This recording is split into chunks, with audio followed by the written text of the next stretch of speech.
구약성경 말라기 4장 짧습니다. 우리 함께 끝까지 읽도록 하겠습니다.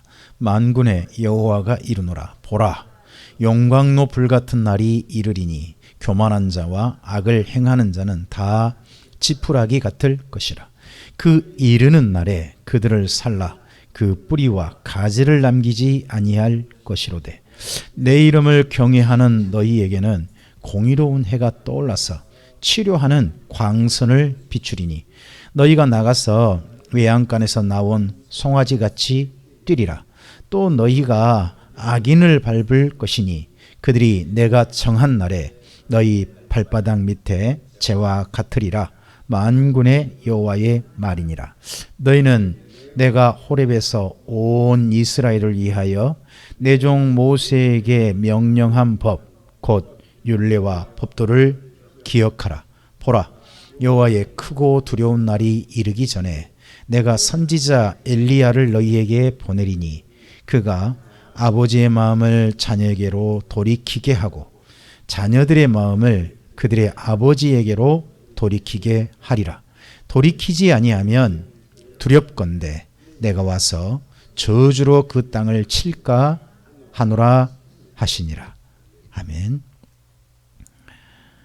구약성경이 이렇게 끝나고 있습니다. 오늘 구약성경 말씀 가운데 맨 마지막에 마치 꼭 산울림처럼 메아리처럼 계속 울려 퍼지는 한 단어가 있는데 그게 끝나는 단어가 저주입니다. 어떻게 보면 이스라엘 민족을 하나님께서 사랑하셔서 아브라함을 부르셨습니다. 아브라함을 부르셔서 애굽에서 이스라엘 민족 사랑하여서 불러내셨습니다. 구약성경 내내 하나님께서 말씀하십니다. 내가 너희를 사랑하여 불러내었다 라고 하신 하나님께서요, 이제 구약의 1000년 시간을 마감하면서 이스라엘 민족의 마음속에 각인될 만한, 충격으로 계속 기억될 만한 단어, 마지막 단어가 저주란 단어를 남기고 하나님께서 떠나셨습니다. 여러분 거기 6절에 내가 와서라는 표현이 있죠. 6절 끝에 보시면, 그러면 여기 말라기 때 어떻게 하시겠다는 겁니까? 떠나시겠다는 겁니다. 말라기 때 떠나셔서 언제 오신다는 겁니까? 내가 와서. 그게 여호와의 정한 날입니다. 여기 4장에서요 하나님의 날이라는 표현이 계속 나옵니다. 등장합니다. 1절 보시면 영광로 불같은 날, 그런 표현이 있죠. 그 다음에 또 후반부 가면 그 이르는 날에, 1절에 그런 표현이 나오고, 그리고 또 3절 보시면 내가 정한 날이란 표현이 나옵니다. 그리고 5절 보시면 여호와의 크고 두려운 날. 이 모든 날이 어떤 날이냐? 맨 끝에 6절 뒤로 보면 하나님께서 오시는 날입니다. 누구에게 오신 날입니까? 이스라엘 민족에게 오신 날입니다. 지금 여기까지 구약 성경 내내 하나님께서 이스라엘 민족을 사랑하셨고 이스라엘 민족이 자기를, 하나님을 진실하게 사랑해 주길 원하셨습니다. 근데 마지막 떠나시면서 다시 이스라엘 민족에 오겠다는 겁니다. 근데 그렇게 사랑하신 이스라엘 민족에게 누구를 저주할 수도 있다고 표현하신 겁니까?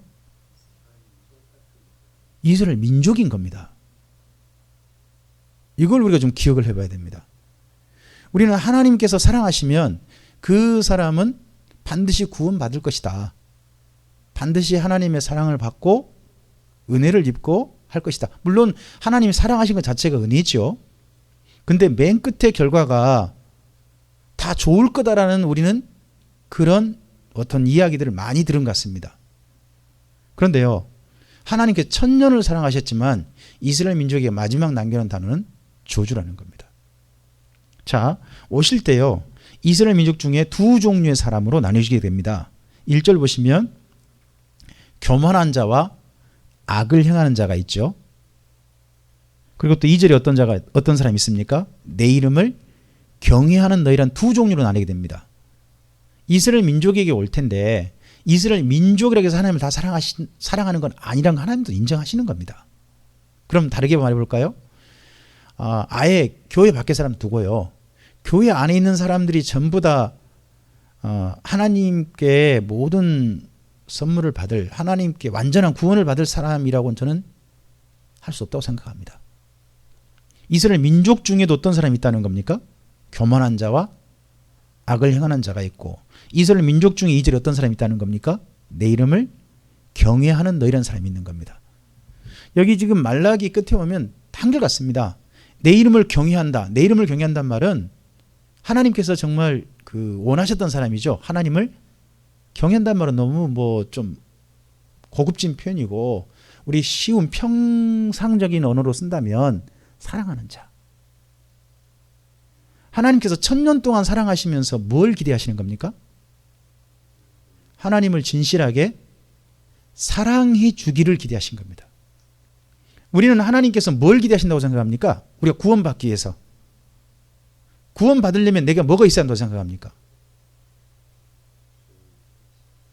우리는 한결같이 말합니다. 믿음으로 구원받는다. 여러분, 믿음이 구원받는 건 맞습니다. 이스라엘 민족도요, 하나님께서 믿는 자가 산다라고 표현했습니다. 어디에? 하박국서에 나와요. 나온단 말이에요. 믿는 자예요. 그러면 믿는 자는 거기 1절에 교만한 자와 악을 행하는 자일까요?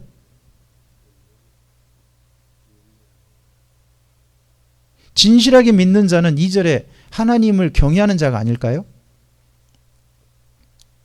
여러분, 한 군데 표현을 좀 가봤으면 좋겠습니다. 잠깐 성경에 줄러놓고, 바울이란 분이 우리가 오직 믿음으로라는 이야기를 하신 분이죠. 그분이 오직 믿음으로만 이야기를 한 성경이 갈라디아서예요. 갈라디아서를 좀 가보겠습니다. 갈라디아서 맨 끝에요. 이분이 갈라디아 성도들이 너무나도 답답해서, 너무나도 이분들에게 지금 하고 싶은 말이 많은데 마지막 끝에 어떻게 보면 사인을 해야 될 얘기를 길게 써버려요. 보통 한 문장 정도 쓰거든요. 근데 이분이 사인을 길게 씁니다. 6장 가보시면 11절부터 끝에까지 가죠. 길게 이렇게 막 씁니다. 그런 이 성경 속에서요, 이분이 강조하고 있는 게 있습니다. 강조하고 있는 거. 여러분, 진짜 믿음이란 게 뭘까요? 이분이 말하는 진짜 믿음, 그건요, 사랑으로서 역사하는 믿음이라는 겁니다. 우리 한번 6장 좀 끝에 좀 가보실까요? 우리 11절부터 좀 보겠습니다. 내 손으로 너희에게 이렇게 큰 글자로 쓴 것을 보라. 무릇 육체의 모양을 내려 하는 자들이 억지로 너희에게 할례를 받게 하면 그들이 그리스도의 십자가로 말미암아 박해를 면하려 할 뿐이라.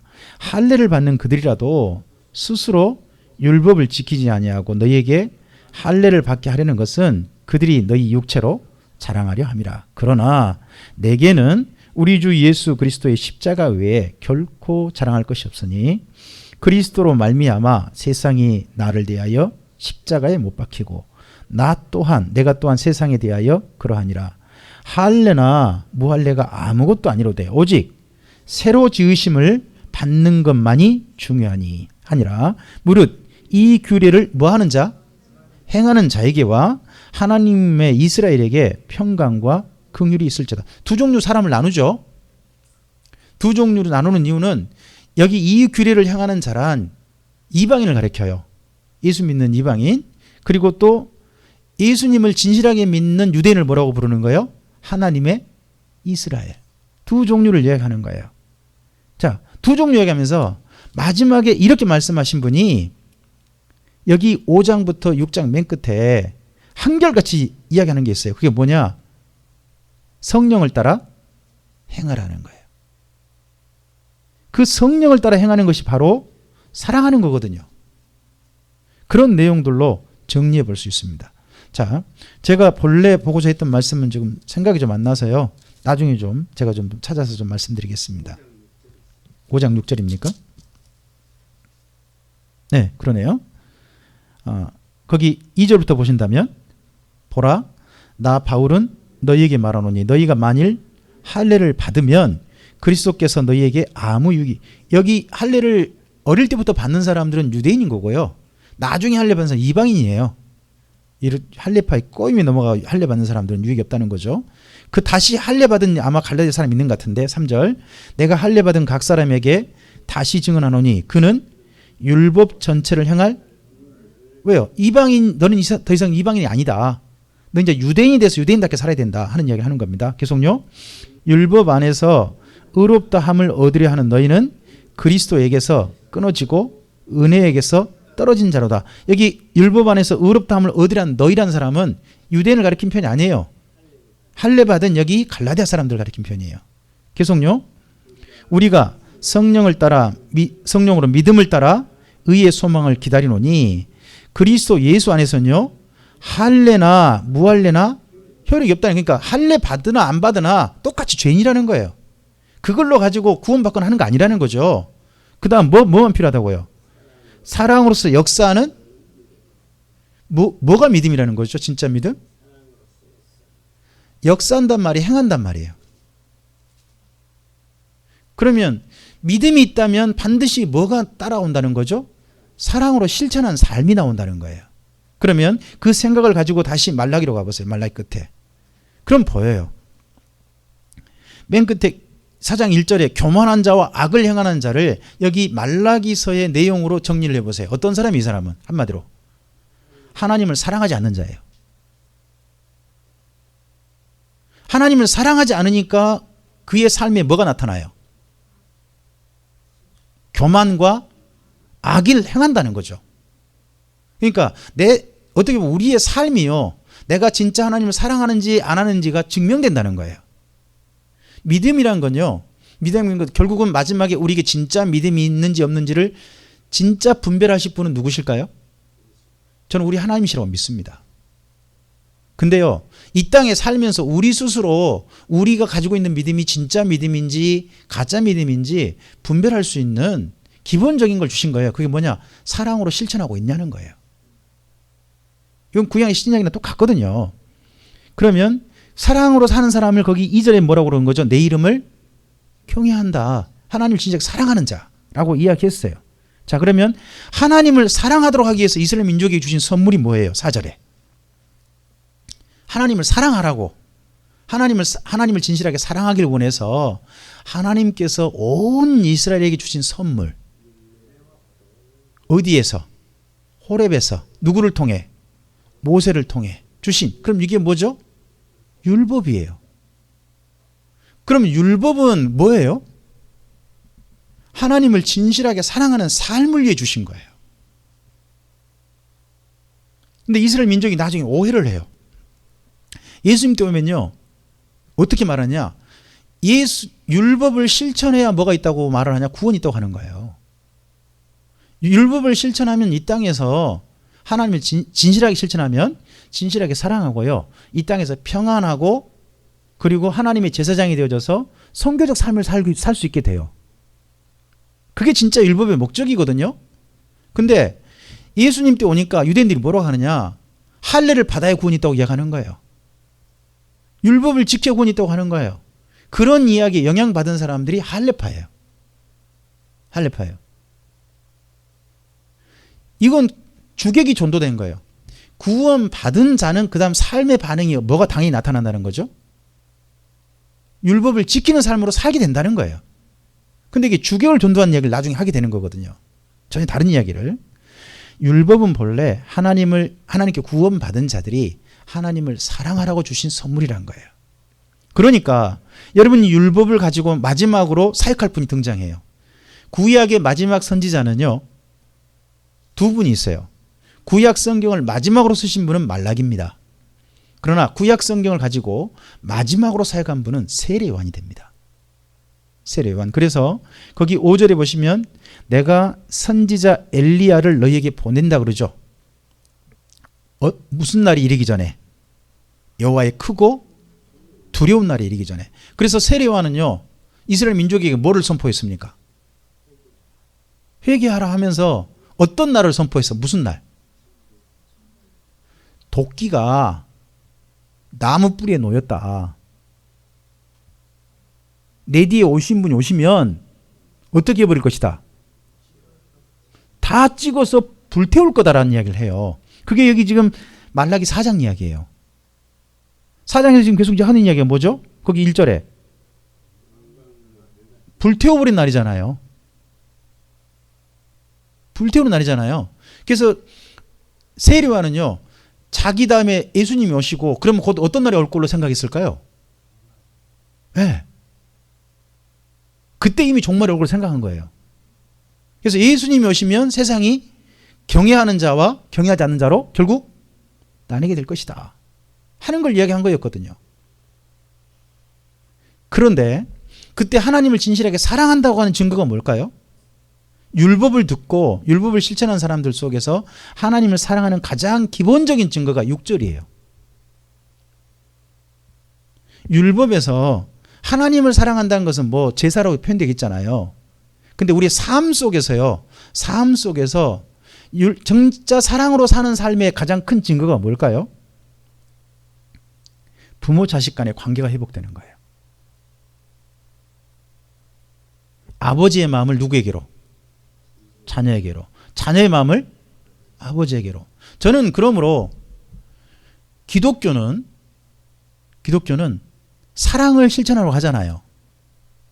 근데 사람 사이에서 실천할 가장 첫 번째 사랑은 저는 부모 자식 간의 사랑이라고 생각합니다. 이게 제대로 안 되면 부모 자식 간의 사랑도 제대로 실천이 안 된다면 그건 사랑하지 않는 거예요. 이게 본래 율법이거든요. 본래 하나님이 원하신 그거였거든요. 그리고 여기서 이제 한 걸음 더 나가 봅시다. 하나님께서 우리 아버지시죠. 또 우리도 그분의 자녀인 것처럼 하나님께서 이스라엘 민족의 아버지가 되세요. 또 이스라엘 민족도 하나님의 자녀가 되죠. 그럼 자녀가 됐다면 그 아버지 하나님의 마음이 누구한테 돌이키도록, 지금 떠나셨잖아요. 떠나신 것만 돌이키도록 이스라엘 민족이 좀 바르게 돼야죠. 또 그들의 마음이 누구한테 돌아와야 돼요? 하나님께로 돌아와야죠. 그분의 마음을 살펴야 한다는 거죠. 잘 보시기 바랍니다. 마음을 이야기해요. 여러분, 진실하게 사랑하는 것은 그분의 마음을 살펴드리는 거예요. 우리는 형편만 살펴드리는 게 아니라 그분의 마음을 헤아려 드리는 거고, 마음을 공감해서 그 마음에 따라서 우리의 삶을 실천하는 것이 진실한 사랑이겠죠. 그렇지 않습니까? 뭐 부부 사이에 사랑을 어떨 때 느끼세요? 어떨 때 저 사람이 나를 진짜 사랑한다고 생각되세요? 사실은 내 마음 알아주고 했을 때 그때 저 사람이 나를 사랑하는구나 하고 느끼는 거잖아요. 또 우리 아이들이 우리를 진짜 사랑한다고 하는 걸 언제 우리가 감각해요? 내 마음 알아줄 때. 그런 거잖아요. 결국은 말라기에는 가장 중요한 게 하나님께서는 이스라엘 민족이 누구의 마음을 몰라준 거라고 결국 판결된 거죠. 하나님의 마음을 몰라준 거예요. 그리고 이스라엘 민족이 하나님께 마음을 둔 게 아니라 딴 데 마음을 뒀다는 거죠. 자, 그럼 끝을 봅시다. 그렇게 되면 하나님을 사랑하지 않는다는 것이 판결되면, 정확하게 진단되어지면 하나님께서 사랑하신 이스라엘 민족이라 할지라도 하나님께서 어떤 처분하실 수 있으세요? 마지막 저주. 이 저주란 말이 히브리어로 헤렘이거든요. 헤렘이란 단어는 맨 처음 나올 때 여호수아서에 등장해요. 거기 가나안 족속들 중에 있잖아요. 끝까지 저항하는 사람들을, 저항하는 마을을 헤렘하라고 해요. 그리고 사울에게 아말렉 족속을 진멸하라고 그러죠. 그게 헤렘이에요. 씨를 남겨두지 않는 거예요. 완전히 끝장내버리는 거예요. 철저하게 파괴해버리는 거예요. 하나님께서 누구를 그렇게 하시겠다는 거예요, 지금요. 마지막 대상이 6절의 저주의 대상이 세상이 아니에요. 이걸 우리가 두렵게 기억해야 돼요. 우리 삶이 하나님께 돌아왔다고 하는, 하나님을 배운다는 교회 하나님께 돌아왔잖아요. 그렇다면 진실하게 사랑하는 삶으로 이제 그분을 진실하게 믿는 삶, 그분을 진실하게 사랑하는 삶으로 살지 않는다면 교회 안에 들어와서 저주를 받을 수 있다는 거예요. 이게 말라기의 결론이에요. 하나님께서 오실 때 그런 사람 대신에 누구를 만나보고 싶어 할까요? 1절과 2절로 보신다면 다시 오셨을 때 누구를 보고 싶으실까요? 경외하는 자. 말라기는 이렇게 읽으시면 됩니다. 그리고 구약을 이렇게 끝 마무리하시면 됩니다. 그러면 정리해 봅시다. 하나님께서 이스라엘 민족을 아브라함의 자손들을 기르셔서 불러내셔서 1000년간 그들과 함께 보내셨습니다. 하나님의 사랑의 결과가 뭡니까?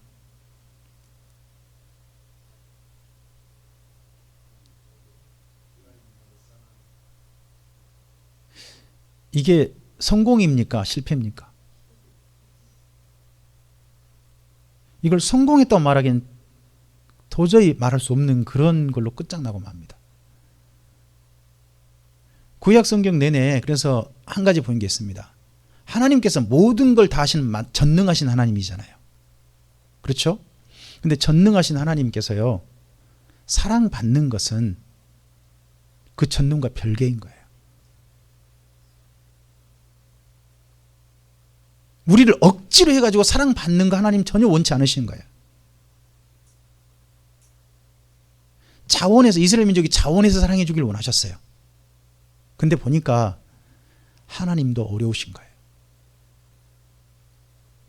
이런 이야기를 구약 성경 내내 담아 놓으셔서 오늘 우리에게 읽게 하신 이유가 있겠죠. 그 이유들을 우리 마음속에 감각한다면 저는 구약 성경을 잘 읽었다고 생각합니다. 뭐 수많은 좋은 말씀들이 있죠. 우리한테 좋아 보이는 말씀. 시냇가에 심은 나무 같아서 시절적 과실을 맺고 얼마나 좋아요? 내가 반드시 내게 복을 주리라, 이런 말씀도 얼마나 좋아요?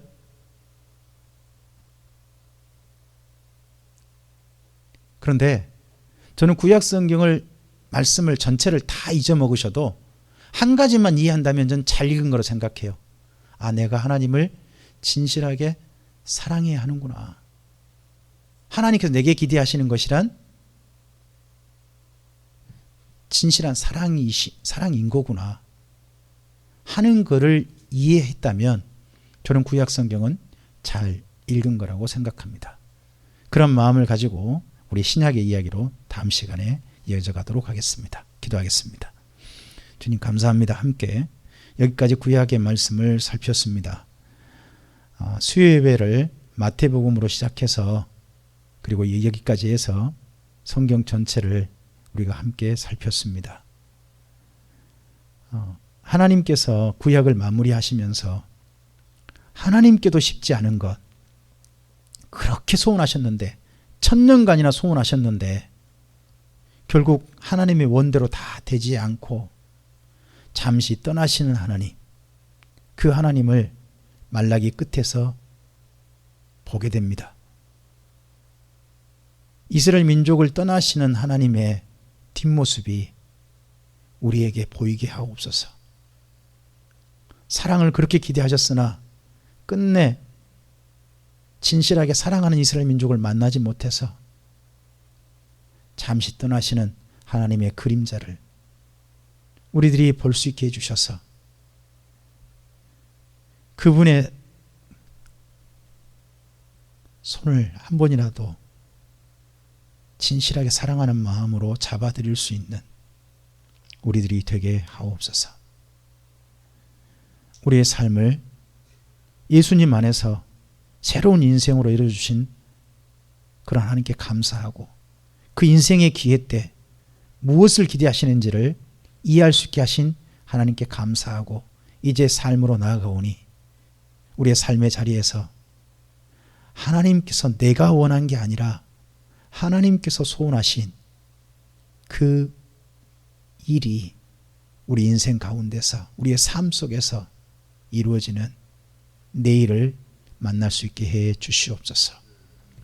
의지하오며 예수님 이름으로 기도합니다. 아멘. 하늘에 계신 우리 아버지 이름이 거룩히 여김을 받으시오며 나라 임하옵시며 뜻이 하늘에서 이룬 것 같이 땅에서도 이루어지이다. 오늘날 우리에게 일용할 양식을 주옵시고 우리가 우리에게 죄 지은 자를 사하여 준 것 같이 우리 죄를 사하여 주옵시고 우리를 시험에 들게 하지 마옵시고 다만 악에서 구하옵소서. 대개 나라와 권세와 영광이 아버지께 영원히 있사옵나이다. 아멘.